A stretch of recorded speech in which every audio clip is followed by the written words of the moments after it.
What is up, ladies and gentlemen, and welcome back to another incredible Brand+Shred. And I can't even tell you how excited I am to have Katie Lance join me today. When I first met Katie, we were at an Inman conference. I saw her speak on stage, and I had the terrible opportunity to speak after. Katie got this stage excited. All these realtors were just enthused and jazzed up. Katie gave them so many incredible tips, and then I had to follow her, and I'm like, how do I follow something like that? I'm just like, what happened? But I was grateful for the opportunity. I learned from her as a fellow speaker. I was learning. I personally was just eating it up, and it was such an incredible experience. Katie is a keynote speaker. She's an author. She's a social media strategist. And she has founded, and make sure I get this right, it's Get Social Smart, right, Katie? You got it. Get Social Smart. And she is such an incredibly valuable and brilliant person. I am so excited to have Katie Lance. How are you, Katie? Oh, I'm so good, Josh. Thank you so much for having me here today. What an introduction. That didn't even begin to describe how incredible you are, but I'm excited to have you because you were one of those people. You're not only a leader, but you're an influencer, if you will, but you actually have done it. You're not just one of those people like, hey, yeah, go do this. You're actually speaking from experience. Somebody who has well over 30,000 followers on Instagram. You just hit a huge milestone on YouTube, having 10,000 subscribers, which we'll get into, but you really do lead from the front. Before we get all into your journey, let's talk about how did you get started in real estate? How did you get started in social media? Like, where did you get this start? Where did it all start and where did it come to be where you're like, hey, you know what? Social media. This is what I want to start doing.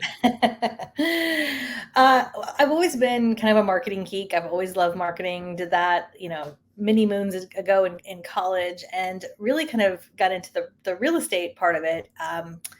Probably. Oh gosh, it's been a while. I'm going to say like 2005-ish. Wow. I know it's been a while. I got a job at a local real estate company. I am based in the San Francisco area, and I was hired to be their marketing director. And that was kind of the first time I'd ever worked in real estate. I knew nothing about real estate. I knew marketing. And that was all kind of around the time when social media was just starting to kind of pop up. There was MySpace, and then Facebook was there, and so it was really interesting getting that start in real estate, learning how a brand works, learning how hard individual agents work. And I was the gal who was helping lay out the newspaper ads every week, and just really learned a lot about real estate from that experience. From there, went to work for Inman News. I worked for Inman for a number of years, and that really gave me such a taste of what the industry is like, nationally and globally. And then in about 2012, I got the entrepreneurial bug and decided to go out on my own. And again, kind of at the risk of sounding corny, I really fell in love with the idea of social media. I saw how hard and how much money agents and brokers spend on traditional marketing. And I know a lot of traditional marketing still works, but I just thought, gosh, what an amazing opportunity to have this two-way conversation, to tell your story, to connect with clients, to promote your listings, to promote your business. And I just thought, wow, what an awesome opportunity. And I thought it was so perfect for real estate. So this year we're going to be celebrating our 10th year in business, which is a little crazy, and it's been a fun ride. That's congratulations on 10 years. That's nothing to balk at. And the fact that you started in social media 2005, when you, like you said, that was just when things were just coming to be. People were just they were seeing MySpace, they were starting to see Facebook, and they were still in their infancy, and people were like, whoa, this will never take off. People are this is never going to catch hold. And now It's everything. And you actually mentioned something that I kind of want to build on, because you mentioned there is a place for traditional marketing. And I do agree to an extent, but you and I both know that the power and the leverage of social media, and now more than ever, because these fun little devices, everybody has one, we're glued to them. Younger generations, my kids included, my kids, it's where they are. And social media become more and more relevant. Do you see a shift coming? We all saw this. We actually just are a couple of weeks out from the Super Bowl. We all saw it. So, talking about traditional marketing in itself, you mentioned being in, newsprint. Do you see is social media going to continue to play a more dominating factor in marketing efforts of real estate, of mortgage, and even just of big companies? Yeah, it's certainly not going away, and it's not the new thing anymore. I think that there's a lot of folks who still kind of consider it as this add-on, this nice to have, the thing the kids are doing. And, it's not going away. And it's certainly not the new thing. What we have sort of seen over the years is certain platforms really start off as something for teenagers or college kids, like Facebook started off as a platform primarily for college, and now the one of the biggest demographics on Facebook are folks over the age of 55 or 60. And Right. now we're seeing that same kind of trajectory with TikTok. It started off as something kind of for the kids, and just in the last really 6 to 12 months, it's been amazing to see, quote unquote, the older folks starting to join. And it's not just all fun and games and dancing and pointing and things like that. There's real business to be had and real relationships. And real estate is a relationship business, which is why I Yeah. think it is perfect for social media. Are you a TikToker, Katie? Now I got to know. Are you a TikToker? I am a lurker on TikTok. I have an account, and I have not yet been brave enough. I'm more on Instagram. You know this. Like I do. I love Instagram Reels, which are similar to TikTok, Very similar. not quite the same. But I always tell agents and brokers, you have to be where your clients are and where your prospects are, and where you enjoy being. And I personally absolutely love Instagram, and the primary place that most of the folks we work with are on Instagram. So that's where we're spending most of our time these days. I love that you say that. You said two key things there that I think are absolutely critically important for everybody listening. Go back and listen. But you said two things. You said, number one, be where you enjoy being. I'm with you. I love Instagram. Like I consume by far the most content on Instagram. My kids love TikTok. I'm like you. I'm kind of a stalker on TikTok. I like to see different things on TikTok. I'm not quite there yet.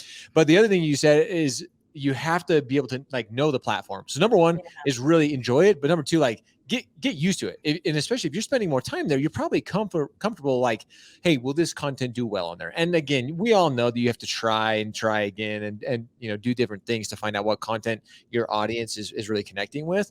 But if your audience isn't there, and if you don't understand the platform, you're really going to struggle with it, which I think that's one of the biggest misconception, especially for businesses or real estate companies in particular. They're like, well, I tried social media, Katie. I tried, I posted a few times. It didn't work for me. What are you talking about? But Katie, this isn't easy. This is something, again, you've been dedicated. I mean, you've been in this since 2005.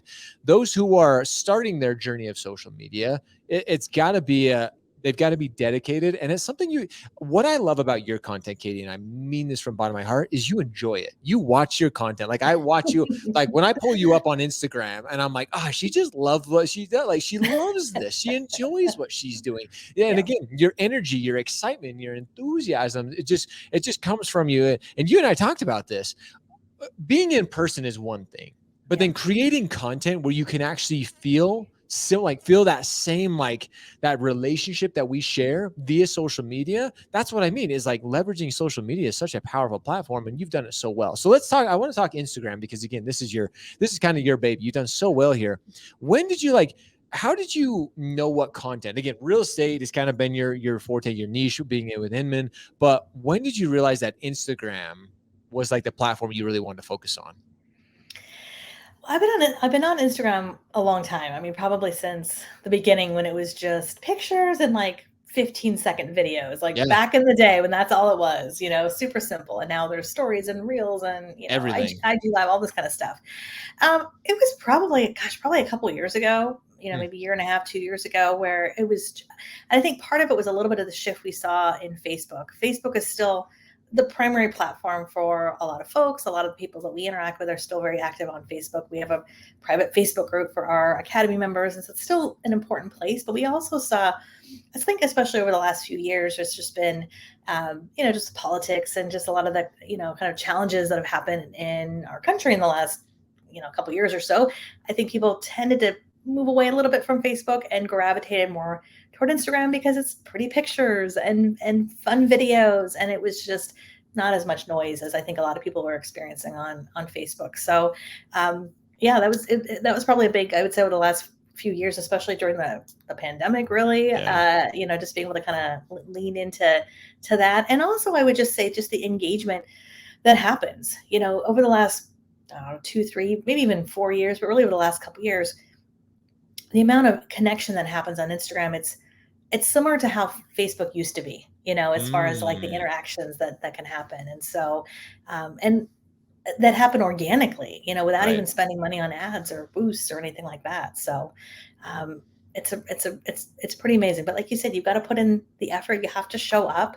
And I think one of the things that we try to do is just kind of take people, behind the scenes and kind of take them along the way and show our process and share helpful information. If people are following me, they're following me for a reason, Right. not just to see. Sure, I might share my cup of coffee, but I might also share some great tips or helpful information. So You do share incredible tips. That's one of the things that I follow you and you'll share something and I'm like, oh, that was a great tip for even for us as a media company. This somebody who does this for our clients, who creates content for our clients. Like, I'm like, that was a great tip. So, and I want to kind of talk about that in particular, because you said something just a second ago where we literally talked to a client this morning that they reached out to us and are like, hey, we're ready to go on Instagram. We want to start spending money on ads and this and that. And I'm like, well, pump the brakes.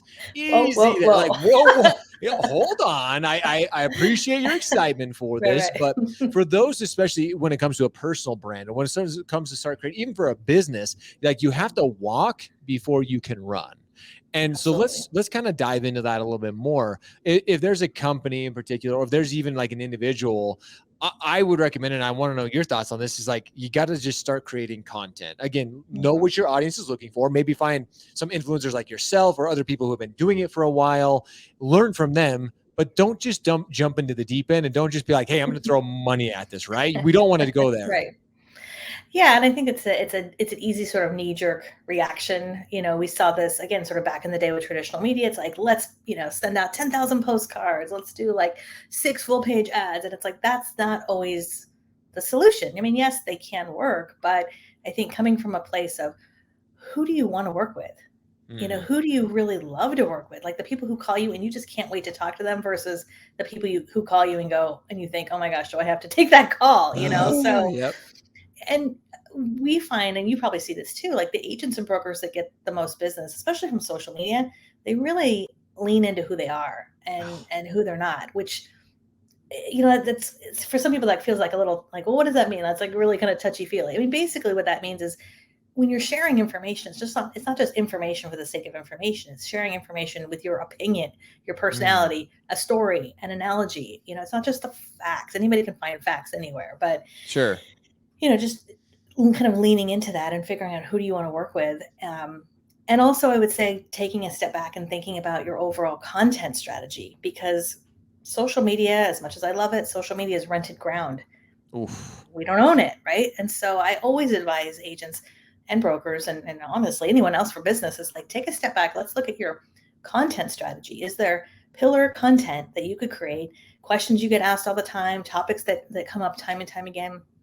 Can you create a library of content that over the course of time you can publish to YouTube or Facebook or Instagram, and you can publish it today? And guess what? You could reshare it again in 3 months or 6 months Mm. or 12 months. And so it's just kind of taking that step back and then look at ads at some point if that's, an area that you'd like to invest in. Oh my gosh, guys, Katie is spitting so much value right here. And something you said too, and I know you're a master at this, but let's talk about repurposing content for a second, because this is something where so many people think, they're like, Josh, if I'm going to go on like, or Katie, I'm going to go on this journey, like I have to create pieces of content every single day. That's so much work and that's so hard. And like, and it's like, again, we're not saying this is easy. Like, it takes some Yeah. work, takes some dedication, but repurposing content. So when it comes to repurposing content for you and for everything that you do with Get Social Smart, like, do you take Instagram posts and do you take those and do you use them on LinkedIn? Do you use them on YouTube? Do you use long form content? How does repurposing content look like for you?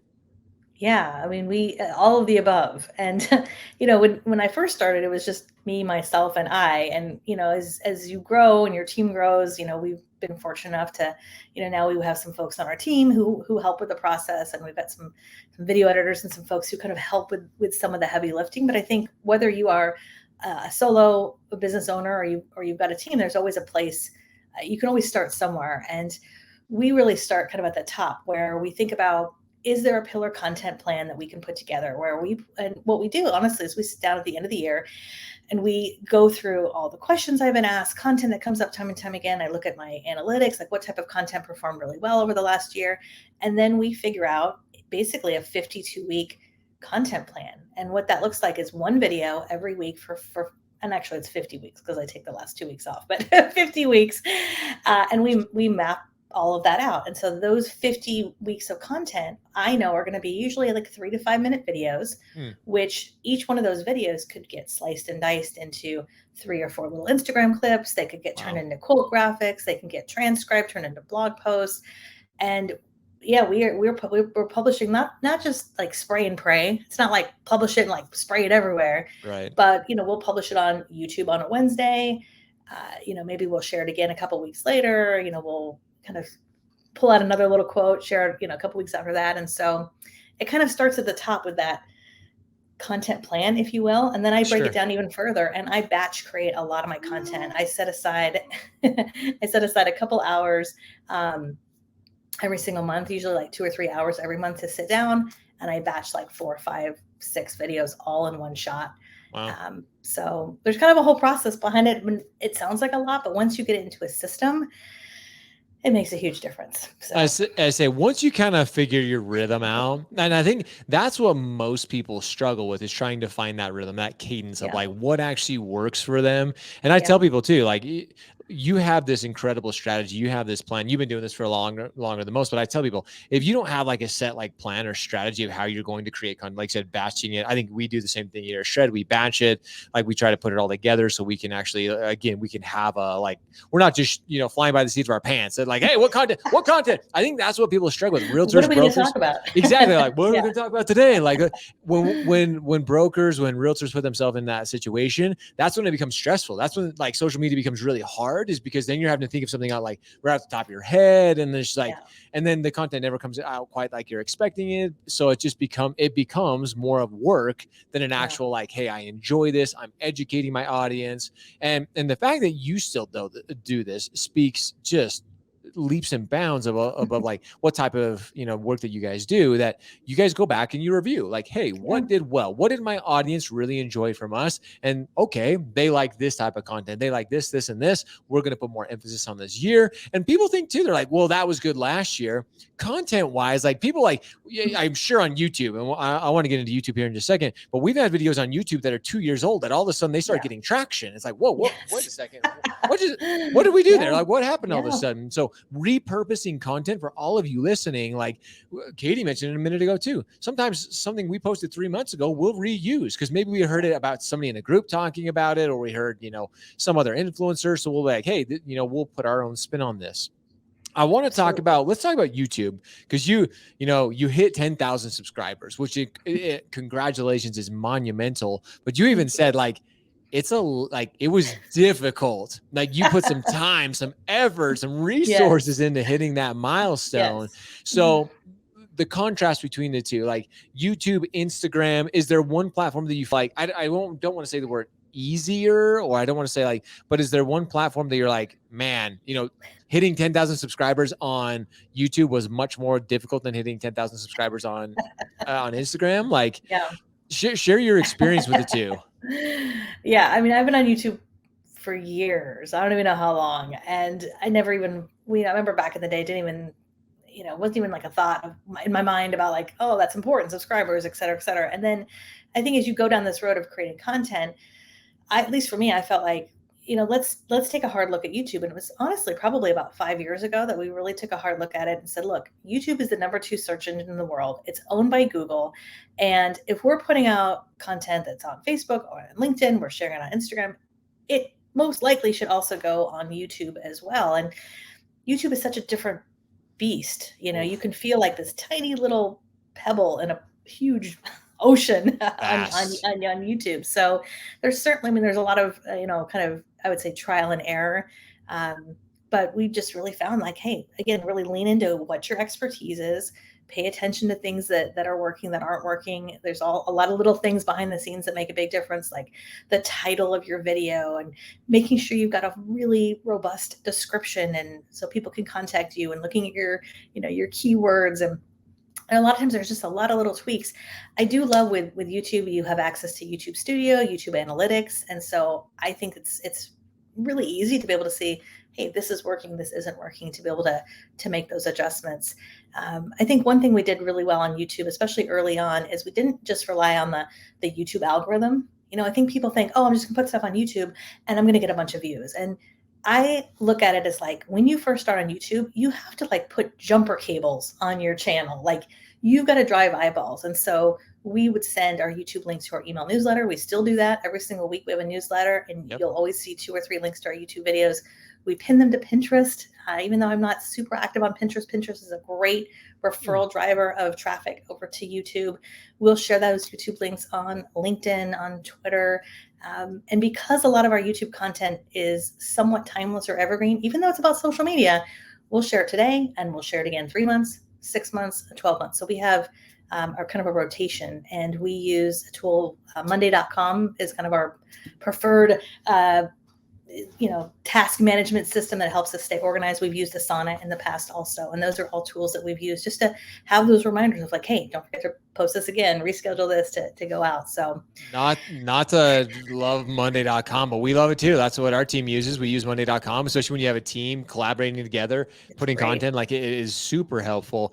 Something that you mentioned here, I think this is really interesting because YouTube is a different beast in itself. Like you said, you have analytics. Like it is almost overwhelming when it comes to descriptions, when it comes to like your graphics that you're creating. There's a little more that goes into YouTube. And we've had a lot of our clients coming to us saying, hey, YouTube, we want to go into YouTube. And I'm like, okay, but if you're going into YouTube, like you better be prepared. This is a little bit different. Each platform is definitely unique in and of itself. But I love that you mentioned too, there can be content that can be repurposed and reused in different ways. And I want to give a shout out, guys, if you do not subscribe to Katie's email, I'm going to put a link below, but I could literally do a screenshot, and maybe I will, maybe I'll throw this in the post edit, is I subscribe to Katie's email, and I actually have a folder called Katie's Brilliant Marketing Ideas. That is, I kid you not, that's what it's called. And I have actually used Katie, like she'll put out an email or she'll put out something, and I'm like, boom, that's a great idea. And like I've all told you, one of my favorite books behind me, Austin Kleon's Steal Like an Artist. Find something that hits with you and go make it your own. Don't copy, right? Don't plagiarize somebody. Yeah. But I've had plenty of ideas that I saw Katie share that I'm like, that's cool. I'm going to go put the Josh Pitts spin on it. I'm going to go kind of make it my own.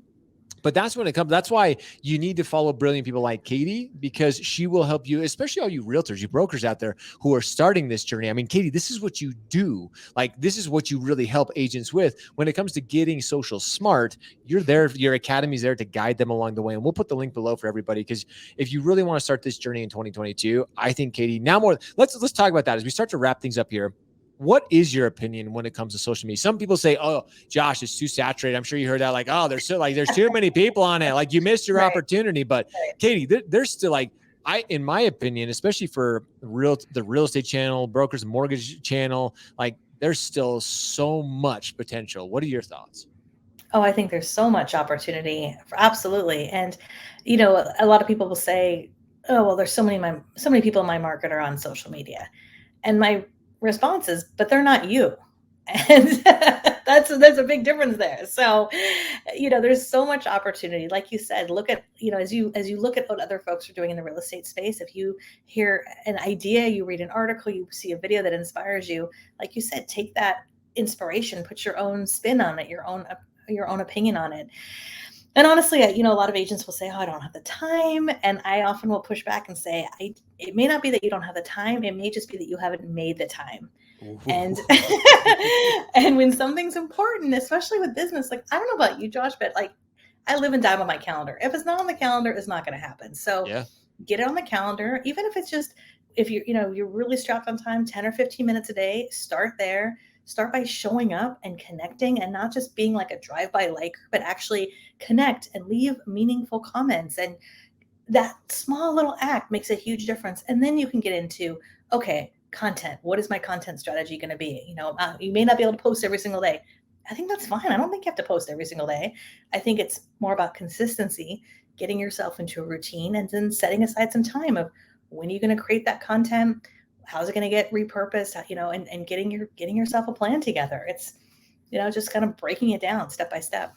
Oh, I love this because Katie, I know you follow Gary as much as I do. Maybe not as I follow Gary a lot, but Katie, you just gave everybody permission. You don't have to post every. You don't have to go to Gary. You don't have to post 120 pieces of content a day, ladies and gentlemen. Like, No.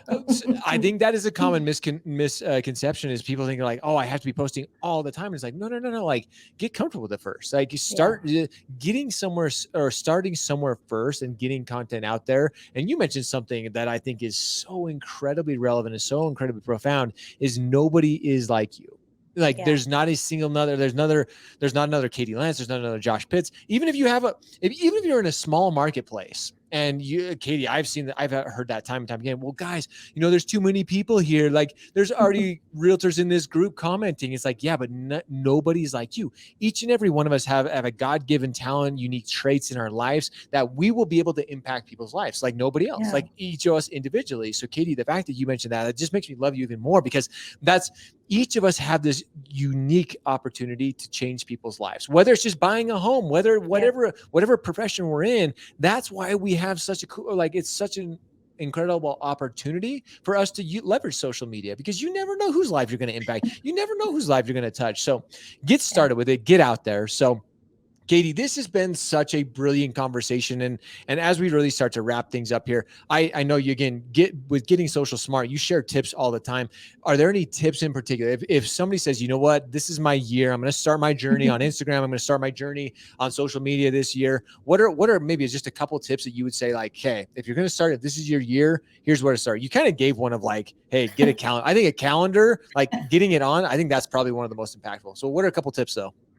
Yeah, I would say, like I said, number one, get it on your calendar. I'm a big believer in time blocking. If it's a priority, if you want to make it important to your business, put on your calendar, just like anything else. I also time block, when I'm taking days off, when it's my kids' birthdays, I'm a huge believer in quality of life. I don't think you need to be all things to all people. I don't think you need to be working 24/7. So that would be number one, get on your calendar. And then in terms of just some of the nuts and bolts, the best type of content you can put out there is content that's in your voice, your opinion, your personality. And if you are nervous about video or you don't like how you look or not sure how to edit video, I can just tell you from experience that the more you do it, the better you get. And there's no shortcut. It's like when, for a lot of realtors, when you first got your license, you were licensed, but you probably didn't really know what you were doing until you actually do the work. You just have to jump in and just embrace the fact, it's not going to be that great at first. Like if you go back to my first YouTube videos, they're terrible. I look awful. I don't even know where to look at the camera.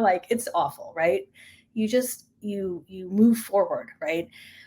One quick place I would say to get better is through stories, like Instagram stories, Facebook stories is a great place to get more comfortable getting on camera because those things disappear in 24 hours. And so you will quickly get a lot more comfortable getting on camera. But I just think you got to put your voice out there. So start brainstorming questions you get asked all the time, who you want to work with, and start getting that plan together. I do think Instagram is a huge opportunity to connect with your clients, your past clients. Last thing I would say too is if you don't know where to be on social media, you might email your database and just ask, and just say, hey, we're working on, I want to serve you better in 2022, 2023. Where are you hanging out on social media? Facebook, TikTok, Instagram, none of the above. And that might help you as well to kind of figure out which platforms to prioritize. Oh man, there's so many brilliant comments in that. One thing I tried to hone it down. Oh my gosh, we could literally go another 30 minutes on what you just talked about. But there's one thing in there that I want to make sure everybody heard. Go back and listen to that. But you said something that is really important. So many people think that getting on social media is for new opportunities. It's just hey, I want new clients, I want new perspectives. But it's more than anything, it's to connect deeper.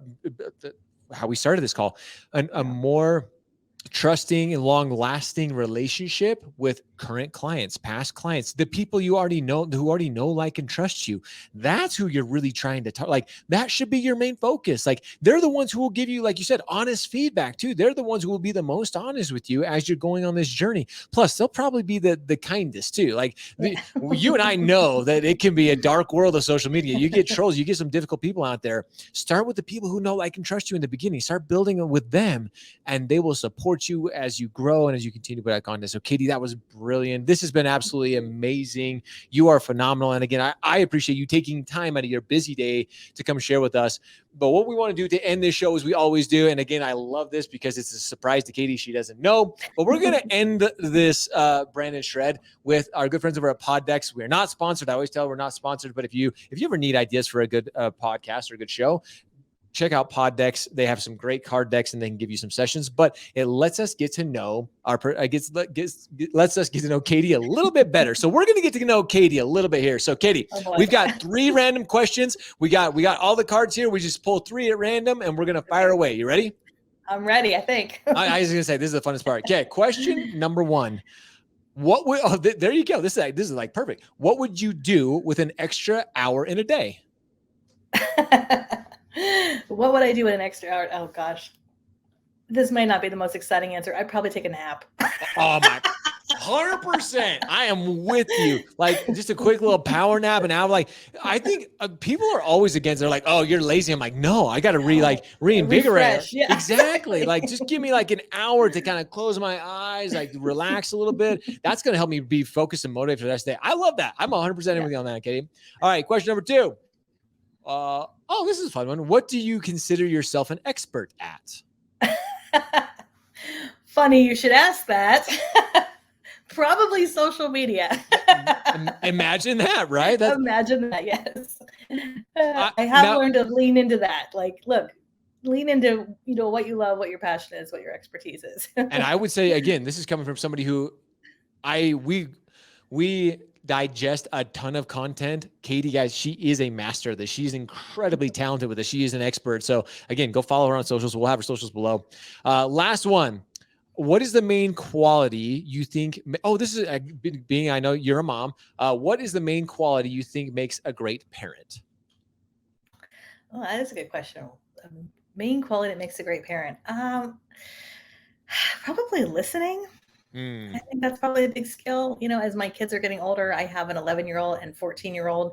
So we're out of the diaper stage. We're in like the teenager stage where they kind of like me, but it sort of depends on what day it is. And, I want to know everything about what's going on with them. And I've just found just be a good listener and meet them where they're at. And, I think that's a huge part of it. Sometimes we hear things, but listening in general, I feel like in life is such a underrated thing to think about. So I absolutely agree with you. I think listening is I think as parents, it changes too. Cause like right now, my daughter's 9, my son's 7. And I think patience for me is mine. Like I gotta be so patient right now that they're still learning. But I mean, I'm sure you have patience as well, but listening, that's one of those too. Teenagers want to be listened to. They want to because they're in a world that is so noisy. Sometimes all they want to do is just know that they're being heard. So I love that, Katie. Again, that's why you're an incredible mom. That's why you're an incredible leader, influencer. So thank you so much again for being with us today and joining us on the show. We'll make sure we post all of Katie's links. And guys, I really mean it when you get this. If you want to get social smart, you've got to follow Katie. You got to get involved with her groups and her academy. She will help you, especially in this next year. She can absolutely make this next year, 2022, in a great year. Katie, you're amazing. Thank you so much for joining us. Thank you so much for having me. Our pleasure. We're going to have Katie on again. And guys, we appreciate all of you tuning in and listening. Again, if you want to continue to get social smart, if you want to continue to shred social media, you guys got to tune in. You got to find the people that are going to help you do it. With that, as always, we appreciate you. We love you. Now it's time for all of you to go shred. Go show up, hustle, repeat every day. On another episode of Brand+Shred. I hope you got as much value out of this episode as I did. And if you did, make sure you hit that subscribe button below so you don't miss a single weekly episode with the incredible guests that we're bringing you to help you build your personal brand. Click that subscribe button, share, and even leave a comment. We appreciate you. We look forward to seeing you next week on another episode of Brand+Shred.